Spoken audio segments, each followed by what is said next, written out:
ready to work with the new majority? Unang-una, sabi ko nga, this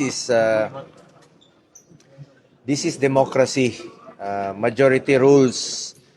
Ganun naman po ang Senado. Kung sino yung merong 13, sila yung majority. Pero ako naman po, mananatili po ako dito sa minority. Kahit na dalawa na lang kami magkasama o mag-isa na lang. Dito po kami dahil sa aming prinsipyo at paniniwala. At ako naman gusto ko lang pong makapagtrabaho. Halos isang buwan po ang nasayang. Sobrang nasayang po yung isang buwan sa hindi pagkakaintindihan. Gusto ko pong magtrabaho tayo para sa mga kababayan nating Pilipino, lalong-lalo na po yung mga mahirap. Marami pang biktima ng lindol ngayon, no? Na sunog o at ano pa mang disaster. Tulungan po natin sila. It's high time na unahin natin yung serbisyo. Sa totoo lamang po, ako po yung nalulungkot sa mga nakaraang araw, nakaraang buwan sa hindi pagkakaintindihan, lalong-lalo na po yung May.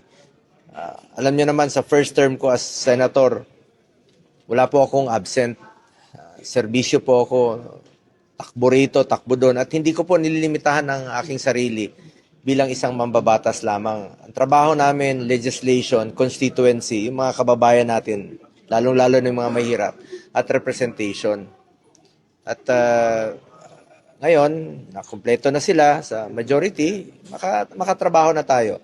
Susuportahan ko po yung mga bills, mga batas na makakatulong sa mga kababayan nating Pilipino.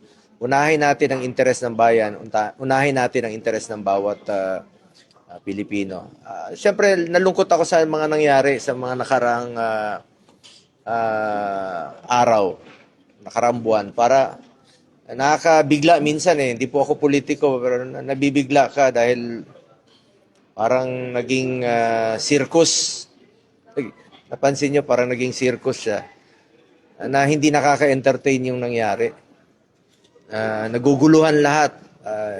Naguluhan yung Pilipino. Kaya pinagdadasal ko parati na makabalik na tayo sa normal nating buhay at makapagserbisyo na tayo. Lalong-lalo na po sa mga mahirap nating kababayan. Yun po ang dapat unahin ng bawat isa. Bawat senador o bawat nasa Kongreso. Palagay niyo po ngayon kakaroon na ng normal na pakikipag... Hopefully, I'm praying and I'm hoping na sana makabalik sa normal yung operasyon dito. Apektado yung mga empleyado, apektado ang lahat, at apektado yung institution. Pero meron tayong batas na sinusunod. Kaya nga merong nag-petition sa Supreme Court, may kinwestiyon po yung quorum noong June 30. Sumunod tayo sa batas. Kaya nga tayo may constitution, sumunod tayo sa batas. Ngayon, may 13 na, sumunod po tayo. Sabi ko nga, dapat lahat tayo sumunod sa batas.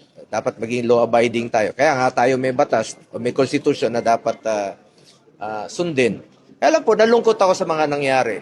Lalong-lalo na po sa mga kasama ko na nagsakripisyo. Mga kasamahan kong nagsakripisyo rin po. So, kawawa naman po sila, nakakalungkot lang po. Sir, attend kayo mamaya ng session. 3 o'clock. Nandito po ako ngayon to attend meron pong invitation. Specific yung invitation sa amin bilang miyembro po. Ako miyembro po ako ng Commission on Appointments. Yung pag-oath ko kanina, hindi dahil ngayon lang po ako naging miyembro. Matagal na po kami naging miyembro. Ngayong 20th Congress, miyembro na po ako ng Commission on Appointments. So, inulit lang siguro yung may mga bago, kaya we have to take our oath. At mamaya, kung dyan yung mga kasamahan ko sa minority, mag-attend sila. May mga tatalakaying importanteng batas na makakatulong sa panahon ngayon, lalong-lalo na yung mga apektado.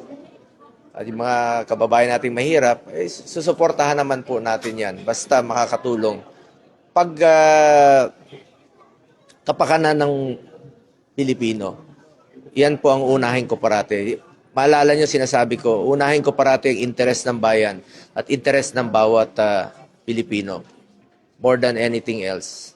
More than politics po, dahil hindi po ako politiko. Thank you po. Salamat po. Sa impeachment, ano sa tingin ninyo ang